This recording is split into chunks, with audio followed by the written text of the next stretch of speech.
Hello everyone.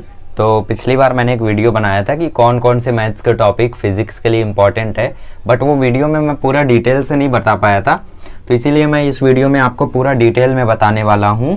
मतलब कई सारे फिजिक्स के न्यूमेरिकल करने के बाद अब इतना तो मुझे पता है कि कौन कौन से क्वेश्चन मतलब कौन कौन से मैथ्स के टॉपिक इम्पॉर्टेंट है फिजिक्स में। ठीक है, तो मैथमेटिक्स की अगर हम लोग बात करें, ये मार्कर कल रिपेयरिंग में गया था जिसकी वजह से चल नहीं रहा है बेचारा। ओके, तो मैथ्स की अगर हम लोग बात करें, सबसे पहले मैं 11th से थोड़ा दूर जाता हूँ, पहले की सोचता हूँ, पहले का बताता हूँ आपको। ठीक है, तो कैलकुलेशन पहली बात आपको आनी चाहिए। कैलकुलेशन बोले तो बताता हूँ क्या बोले तो, कैलकुलेशन मतलब जैसे मैंने लिख दिया 10 into 15 into 10 divide by 3 plus 2 into 5, तो ये आपको करने आना चाहिए। ठीक है, कैसे करना है देखो, सबसे पहले ऊपर मल्टीप्लाई कर दो, मल्टीप्लाई करोगे 10 15 या 150, या फिर इधर पहले कर दो सब कुछ। क्या करोगे 2 5 या 10, तो ये 10 हो गया, तो ये 13 हो गया। अब ऊपर मल्टीप्लाई करके डिवाइड कर दो या अभी डिवाइड कर दो। ठीक है, तो ये सब कैलकुलेशन पहली बात आपको आनी चाहिए। बोर्ड मास हो गया, मतलब मैंने जितने मैथ्स के बेसिक टॉपिक डाले हैं ना वो सारे आने चाहिए आपको। प्लेलिस्ट चेक करो एक बार, रूट वाले उसमें मैंने सब कुछ दिया है। रेशनल नंबर्स, रेशनल नंबर बोले तो जैसे लिखा है 1/2 प्लस 2/2, इसको सॉल्व करके कितना आएगा, तो ये सारे क्वेश्चन आपको आने चाहिए, रूट वाले आने चाहिए। बिकॉज आप अब कई सारे काइनेमेटिक्स में ऐसे क्वेश्चन आपको दिखेंगे जहाँ पे क्वाड्रेटिक बनेगा।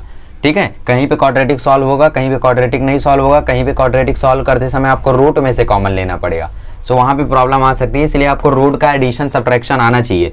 मतलब मैं लिख दूँ √3 प्लस √5, तो इसकी वैल्यू बताओ √8 होगा क्या? नहीं, √8 होगा ही नहीं, क्योंकि ऐसे को हम लोग ऐड नहीं कर सकते। तो किसको ऐड कर सकते हैं ये मैंने डिटेल में बताया उस वीडियो में, तो उस वीडियो को जरूर रिफर करें। ठीक है, रूट हो गया, रेशनल नंबर हो गया, डेसिमल में हो गया, प्लस माइनस हो गया, बोर्ड मास हो गया, ये सारी चीजें आपको आनी चाहिए। साइन की कैलकुलेशन आनी चाहिए, माइनस प्लस माइनस होता है, प्लस प्लस प्लस होता है, माइनस माइनस प्लस होता है, इनको मल्टीप्लाई में कैसे यूज करते हैं, इनको एडिशन में कैसे यूज करते हैं। ठीक है, तो बेसिक मैथमेटिक्स वाले सारे वीडियोस आपके लिए इंपॉर्टेंट है, उन्हें पहले देख लो। ठीक है, 10th का हो गया। और नाइन्थ की हम लोग बात करें तो वहां से आप लोगों को एंगल्स वाला काफी इंपॉर्टेंट हो जाता है। एंगल वाला कंसेप्ट मैं अभी आपको पढ़ा देता हूं, अभी बता देता हूं। देखो एंगल्स कितने टाइप के होते हैं। एक होता है लीनियर पेयर, मुझे जितना आ रहा है मैं उतना ही बता रहा हूं। एक होता है करस्पॉन्डिंग एंगल, ठीक है, आई होप मुझे पूरा याद है, करस्पॉन्डिंग एंगल। एक होता है अल्टरनेट एंगल, एक होता है angle in a linear pair हो गया, vertically opposite angle, alternate angle, corresponding angle, vertically opposite angle, interior angle. ये सारे एंगल्स के बारे में आपको पता रहना चाहिए सबसे पहली बात। अगर नहीं पता है तो 9th के टेक्स्ट बुक उठाओ, सेकंड चैप्टर उठाओ, उसमें 2.1 2.2 मैथ्स 2 कहाँ 2.1 2.2 से सॉल्व करो, समझ जाओगे। होता क्या है अभी बता देता हूँ। लीनियर पेयर मतलब एक लाइन है, इस पर आपने एक ऐसी लाइन ड्रॉ की, ठीक है, एक लाइन ऐसी गई, एक लाइन ऐसी गई, तो ये लीनियर पेयर क्या कहता है कि यहाँ पे जो ये एंगल है, ये एंगल है, ये एंगल है, इन सबका टोटल 180 डिग्री ही आना है। चाहे कुछ भी हो जाए, आप एक लाइन पर 1000 एंगल बना डालो, ठीक है, कितने भी एंगल, बट सारे एंगल का जब टोटल करोगे तो उसकी वैल्यू 180 डिग्री ही आनी है। अब इसका यूज कहाँ आएगा फिजिक्स में? ठीक है, वही बात है, सपोज यहाँ पे ब्लॉक रखा हुआ है, ठीक है, यहाँ से फोर्स लग रही है mg, सब चीजें आपको पता चलेगी बाद में। तो यहाँ पे सपोज एक ट्रायंगल बन रहा है, ठीक है, जैसे जेईई एडवांस में लास्ट ईयर पहला ही क्वेश्चन ऐसा था, तो वहाँ पे आपको कभी समझ नहीं आएगा कि ये एंगल कितना है। ठीक है, इंक्लाइन के साथ एंगल, यहाँ पे आपको कभी अगर नहीं समझ में आया कि नॉर्मल रिएक्शन ऐसे लग रहा है, कोई फोर्स ऐसी लग रही है और एक फोर्स ऐसी लग रही है, लगती नहीं है बट मान लो, ठीक है, तो आपको समझ नहीं आ रहा है यहाँ पे कौन सा एंगल 90 होगा, कौन सा एंगल 90 माइनस थीटा होगा। तो अगर आपको ये याद रहेगा ना कि एक लाइन पे चाहे जितने एंगल बना दो 180 डिग्री होते हैं, तो आपको पता चल जाएगा। मतलब क्या होता है, कई कई जगहों पर टीचर ये प्रॉपर्टी यूज करते बट नो वन एक्सप्लेन्स, इतना बेसिक से कोई बताता नहीं है।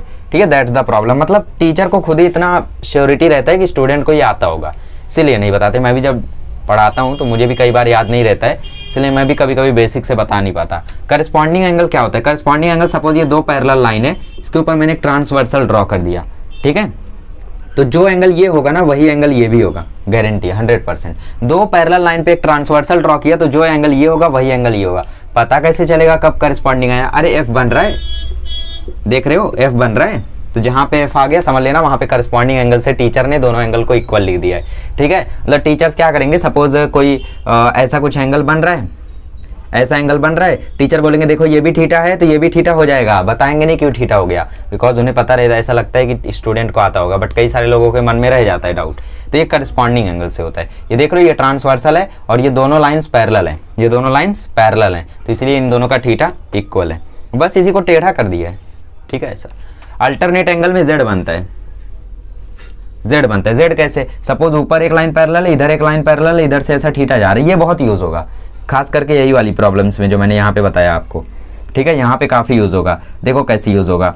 सपोज यहाँ पे एक ऐसी फोर्स लग रही है, ठीक है, इंक्लिनेशन के साथ, तो बोलेंगे ये एंगल थीटा तो ये भी एंगल थीटा, बताएंगे नहीं क्यों, ये लाइन और ये लाइन पैरेलल है और यहाँ पे देखो ट्रांसवर्सल है, तो ये एंगल और ये एंगल इक्वल होता है, मतलब ये एंगल और ये एंगल इक्वल होता है, ठीक है।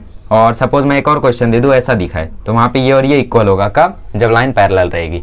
वर्टिकली अपोजिट एंगल का मतलब क्या होता है, देखो सपोज ऐसा कुछ है, ठीक है, कोई वर्टिकली अपोजिट एंगल में कोई कंडीशन नहीं है, इनके लिए कंडीशन है, दूसरा वाला तब लगेगा जब लाइन पैरेलल हो, तीसरा और पांचवा भी जब लाइन पैरेलल हो, ठीक है। चौथा वाला कब, कुछ भी, खाली इंटरसेक्ट होना चाहिए। सपोज एक लाइन ऐसी आई, एक लाइन ऐसी आई, तो ये दोनों जब इंटरसेक्ट होंगे ना, तो ये एंगल जो होगा वही एंगल ये भी होगा, ये एंगल जो होगा वही एंगल ये भी होगा, ठीक है। और वर्टिकली अपोजिट मतलब उल्टा उल्टा, कम यूज होता है, ये एक्स बनता है इसमें। इंटीरियर एंगल में क्या बनता है, इंटीरियर एंगल में सी बनता है या उल्टा सी बनता है, मतलब क्या होता है, दो लाइन सपोज पैरेलल है, यहाँ से ट्रांसवर्सल है, तो ये एंगल और ये एंगल का जो टोटल है ना वो 180 डिग्री आता है। ध्यान से सुनो, ये एंगल और ये एंगल का टोटल 180 डिग्री आता है, ठीक है। सपोज आपको जैसे कभी क्वेश्चन आ गया कि ये एंगल है थीटा और ये एंगल है 90, तो टीचर डायरेक्टली बोल देंगे ये थीटा की वैल्यू देखो 90 हो जाएगी, बताएंगे नहीं, बिकॉज उन्हें लगता है कि स्टूडेंट को पता होगा, कई बार मार चुके हैं कि डायलॉग। तो ये इंटीरियर एंगल से होता है, दो पैरेलल लाइन में एक ट्रांसवर्सल ड्रॉ करो तो उनके इंटीरियर एंगल का सम 180 डिग्री होता है। तो ये एंगल्स के बारे में आपको पता रहना चाहिए, नहीं पता है तो 9th की टेक्स्ट बुक उठाओ, सॉल्व करने की कोशिश करो, मुझे कॉन्टेक्ट करो, आई विल हेल्प, ठीक है। चलो, तो ये हो गया एंगल के बारे में। अब बेसिक मैथमेटिक्स में मैंने एंगल वाली चीज डाली नहीं, अब सोच रहा हूँ डाल दूं, ठीक है, खैर पढ़ा दिया आपको। और एक होता है देखो distance formula. Distance formula teachers जब भी लगाएंगे टेंशन मतलब वो बताएंगे, गारंटी देता हूँ 101%, कोई भी टीचर हो हर कोई बताएगा, ठीक है, लगाते समय कि ये डिस्टेंस फार्मूला है, ऐसा लगता है, ठीक है। और ट्रिग्नोमेट्री बहुत इंपॉर्टेंट है, मोस्ट इंपॉर्टेंट है, ट्रिग्नोमेट्री के बिना तो मतलब फिजिक्स अधूरा है, ठीक है।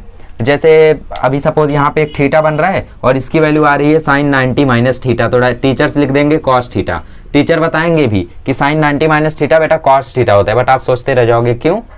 अब वो क्यों का जवाब आपको ढूंढना है तो एलाइड एंगल का वीडियो देखना पड़ेगा, लिंक डिस्क्रिप्शन में है, देख लो उसको, नहीं ये लिंक सर्च कर लो, एलाइड एंगल चैंपियंस है, ठीक है, बहुत बढ़िया समझाऊँ मैं, समझ जाओगे।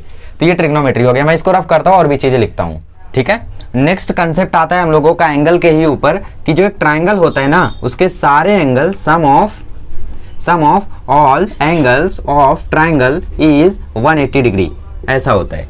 कभी कभी क्या होगा, टीचर्स ऐसा बनाएंगे, सेम वही ब्लॉक वाला, ठीक है, ऐसा ब्लॉक है यहाँ पे इंक्लाइन पे, ऐसा एंगल एक जा रहा है, एक ऐसा जा रहा है, फिर वो ऐसा एक ट्राइंगल बना देंगे, वो बोलेंगे देखो ये परपेंडिकुलर लग रहा है mg sin थीटा, तो ये 90 डिग्री है बेटा, ये हमको थीटा दिया है तो ये 90 माइनस थीटा हो जाएगा। अब कुछ लोग सोचते रह जाएंगे 90 माइनस थीटा कैसे, सोचो क्या करो, मैंने क्या बोला, sum of all angle of triangle is 180 degree, तो सबको जोड़ दो ना, 90 plus 90 minus theta plus theta कितना आना चाहिए 180, ये देखो थीटा थीटा खत्म 180 आ गया, तो लिखने का तरीका है वो, ठीक है।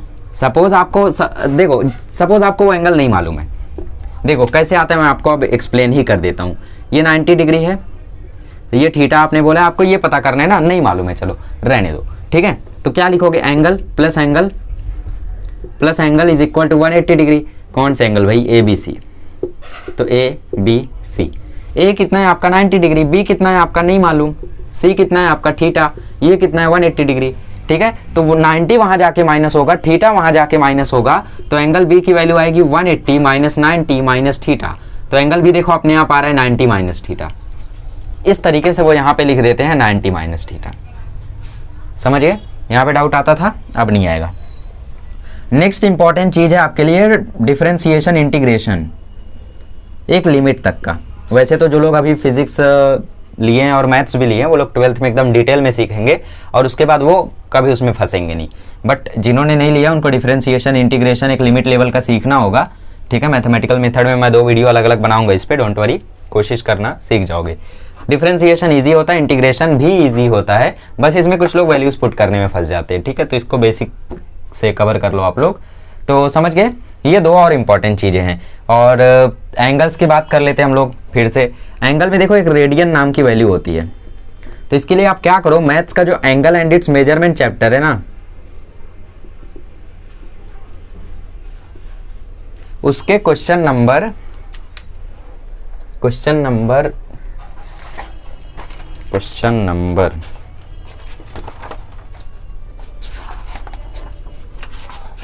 रेडियन और डिग्री, अभी दो चीजें आ जाएंगी ना, इसीलिए आपको कुछ क्वेश्चंस मैं बोल देता हूं, वो कर लेना, आपका काम हो जाएगा।